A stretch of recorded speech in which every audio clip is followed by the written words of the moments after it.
Hey everyone, so in this video I wanted to give some advice for those people who are thinking about switching to a Mac, and for those people who just wanted to know more about MacBook Pros.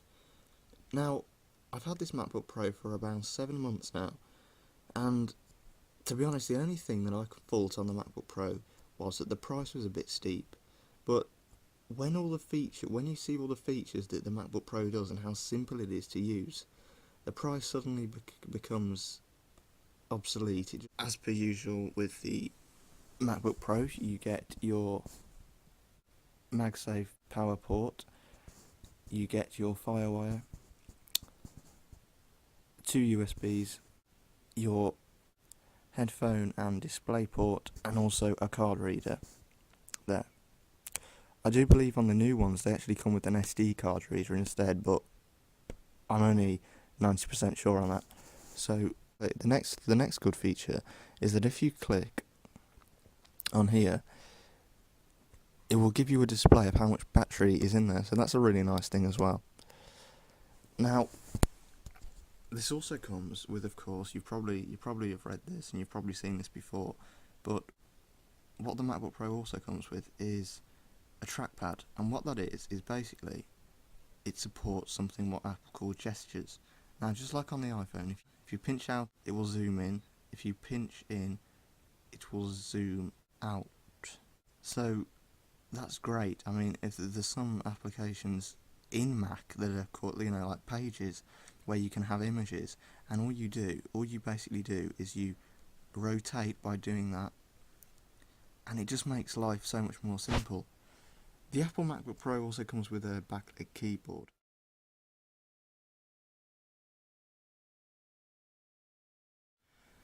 Backlit keyboard, I have to say, is one of those things that if I had an option of having it or having £20–50 knocked off the price, I would definitely rather have it put off the price, because I think it's one of those things that Apple have put in there to make the product more of a high class product, but I really think it's more of just a novelty than a need, to be honest.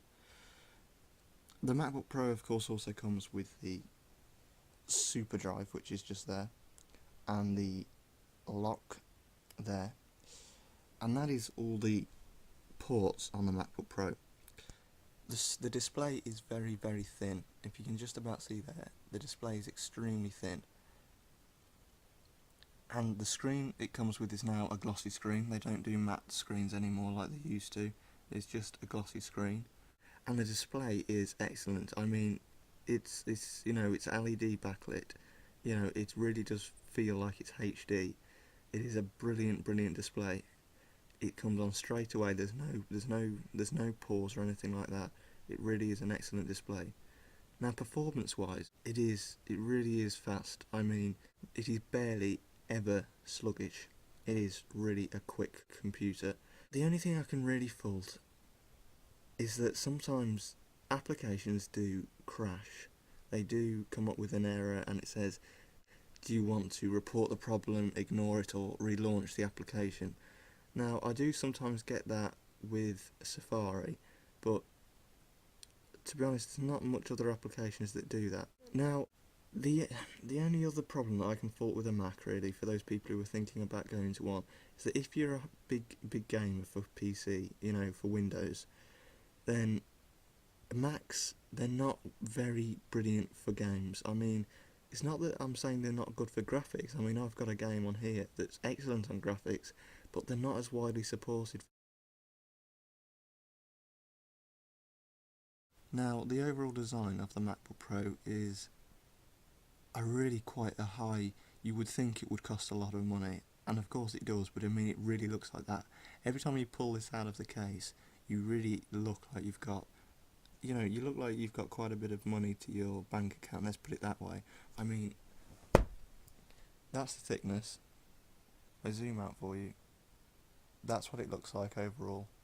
It's a really nice design. I mean, it's just got the Apple logo that lights up when the screen's on, and when you open it up, like I've been showing you, it's just a nice thin, very thin look to it.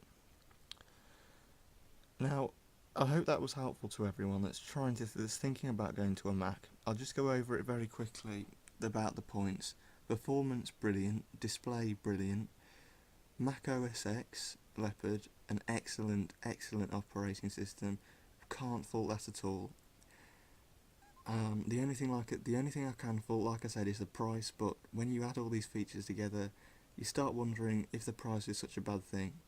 £1,300, not that bad really when you think about all the things that are in a MacBook Pro. Okay guys, so what I've done now is I've just booted the MacBook Pro up. That took around 25 seconds, and that I think is because I've installed an antivirus on here. So what I'm going to do now is show you how fast Safari loads up. So there it is, Safari. I'm going to click on it right now. It's been clicked. There you go, it's loaded straight away. So you can see how fast the OS is. Another thing I'll quickly show you now while the computer is running is that the backlit, as you can see, comes right from underneath the keyboard. It's just a light that shines through the key, and what I want to clear up is that quite a big misconception is that these keys are not a rubber feeling. They're not rubber, they're actually quite, it's the only thing that is cheap about the MacBook Pro is that they do feel like quite a thin, cheap plastic. That's one other fault about the MacBook Pro, and that's the keys. They do feel quite cheap. So guys, I hope that was helpful, and please subscribe, and I will see you all in the next video. Bye guys.